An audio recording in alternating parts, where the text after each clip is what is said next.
লেকের ধারে একটা শান্ত সুন্দর বাড়ি। বাইরে থেকে দেখলে মনে হবে একেবারে নিখুঁত একটা জায়গা।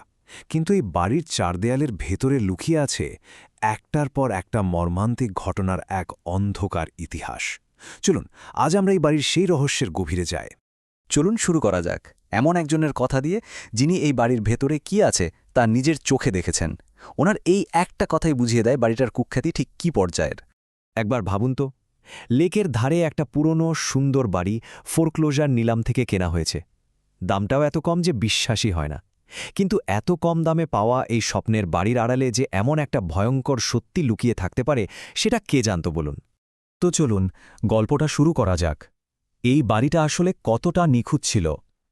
বর্তমান মালিক আর যারা এখানে ভাড়া থাকতে এসেছিলেন, তাদের ভয়ঙ্কর অভিজ্ঞতাগুলো শুনলেই আমরা এর রহস্যটা বুঝতে শুরু করব।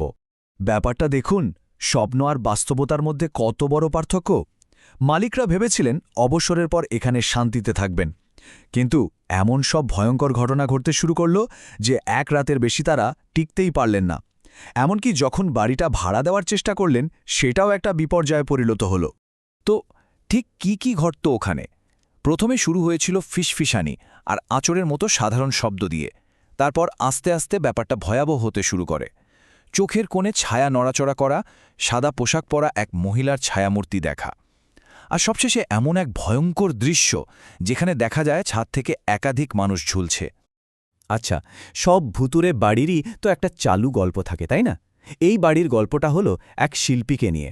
সবাই মনে করে এই বাড়ির যত অলৌকিক ঘটনা, তার উৎস হল এই শিল্পীর করুণ কাহিনী। এই কথাটা বর্তমান মালিক হ্যারল্ড লসনের।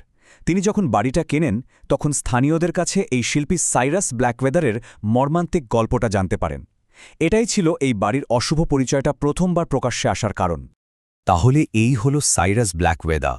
সবাই ধরে নিয়েছিল এই বাড়ির যত রহস্য, সবকিছুর মূলে আছেন তিনি। এটাই ছিল সবার কাছে এই বাড়ির ভয়ঙ্কর ঘটনাগুলোর একটা সহজ ব্যাখ্যা।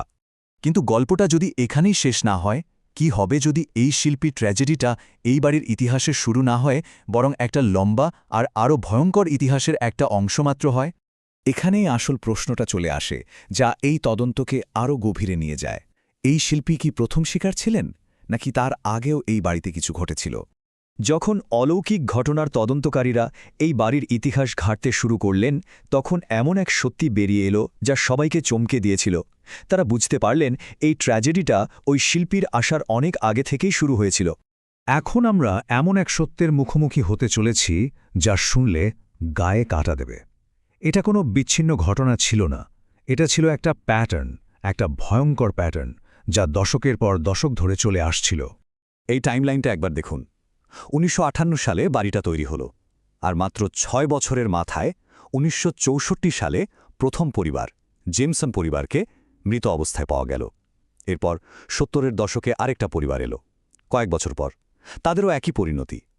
আর সবশেষে শিল্পী সাইরাস ব্ল্যাকওয়েদার আর তার পরিবার। বুঝতে পারছেন, উনি এই ঘটনার শুরু নন, বরং শেষ শিকার ছিলেন। আর মিলটা কোথায় ছিল জানেন? শিউরে ওঠার মতো।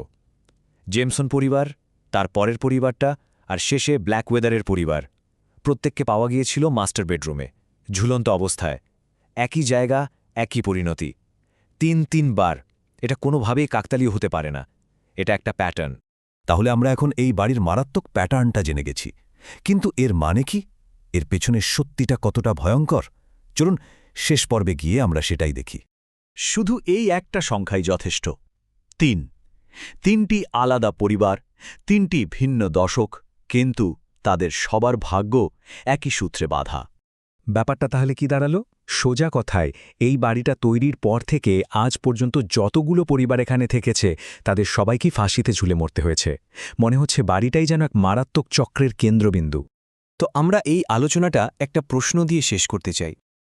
যদি প্রত্যেকটা পরিবারের পরিণতি একই হয়ে থাকে, তাহলে এই চক্রটা কি সত্যিই থেমে গেছে?